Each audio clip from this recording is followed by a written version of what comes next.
एक बार की बात है, एक जंगल में एक हाथी रहा करता था जो कि बहुत ही दुष्ट था। वो जंगल के बाकी जानवरों को बहुत परेशान करता था। जंगल के सारे जानवर उससे बहुत परेशान रहने लगे थे, लेकिन वो उसका कुछ कर नहीं सकते थे क्योंकि हाथी आकार और ताकत दोनों में ही उनसे बहुत बड़ा था। एक दिन वो हाथी कहीं जा रहा तो उसे रास्ते में एक पेड़ दिखा। उस पेड़ पर कुछ चिड़िया रहती थी तथा उनके घोंसले भी थे जिनमें उनके अंडे थे। इसके अलावा उस पेड़ पर और भी कई जानवर रहते थे जैसे कीड़े, मक्खी और गिलहरी आदि। उस पेड़ को देखकर हाथी ने उनसे शरारत करने की सोची। उसने अपनी सूंड से जोर जोर से पेड़ की टहनियों को हिलाना शुरू कर दिया। उस पेड़ पर रहने वाले सभी जानवर बहुत डर गए और उन्होंने जोर जोर से आवाजें निकालना शुरू कर दिया, लेकिन हाथी ने उनकी आवाज न सुनी। वो टहनियों को हिलाया जा रहा था। चिड़िया अपने घोंसले और अंडों को बचाने की कोशिश कर रही थी, लेकिन वो सिर्फ अपना घोंसला बचा पाई। उसके अंडे नीचे गिरकर टूट गए। ऐसे ही बाकी चिड़ियों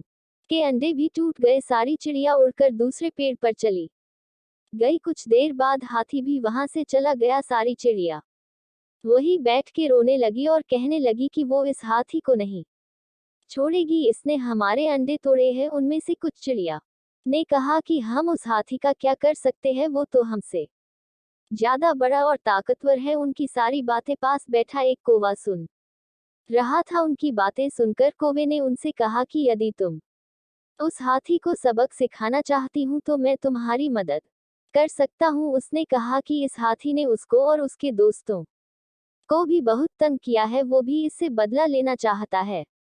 तब सभी चिड़ियों ने उससे कहा कि हम उसका क्या कर सकते हैं। तब कौवे ने कहा कि एकता में बल होता है, हम सब साथ मिलकर उसे सबक सिखा सकते हैं। कौवे ने कहा कि मेरा एक दोस्त मेढक भी है, हम उसकी मदद भी ले सकते हैं और हम कुछ और दोस्तों की मदद भी ले सकते हैं। उसकी बात सुनकर कुछ चिड़ियों में हौसला जाग गया। उन्होंने कहा कि हम भी इस काम में मदद करेंगे और हमारे कुछ दोस्त भी थे उस पेड़ पर जैसे गिलहरी और मक्खी, वो हमारी मदद करेंगे। फिर वो सब जोश के साथ हाथी को सबक सिखाने के काम पर लग गए। उन सब ने एक प्लान बनाया और जब हाथी सो रहा था तो मक्खी और गिलहरी को उसके पास भेज दिया, जिन्होंने उसकी नींद खराब कर दी। हाथी ने जैसे ही अपनी आंख खोली, कौवे ने अपने बाकी कौवे दोस्तों के साथ मिलकर हाथी की आंखें फोड़ दी, जिससे हाथी को कुछ भी दिखाई नहीं दे रहा था। वो इधर उधर भागने लगा। चिड़िया भी उसे चोंच मार के खाए की और भगाने लगी। हाथी खाए की और जा रहा था, तभी उसे आता देख मेंढक जो वहां उसका इंतजार कर रहे, वो आवाज निकालने लगे। मेंढकों की आवाज को सुनकर हाथी को लगा कि वहां एक तालाब या नदी है। उसने ये सोचकर छलांग लगा दी और मर गया। अब जंगल के सारे जानवरों को उससे छुटकारा मिल गया था। अब वो खुशी से अपना जीवन बिताने लगे। सिख, इस कहानी से हमें ये सीख मिलती है कि एकता में बल होता है। यदि हम सब एक साथ मिल जाए तो कोई भी काम बड़ा नहीं है। हम एक साथ बड़े से बड़े काम को आसानी से कर सकते हैं।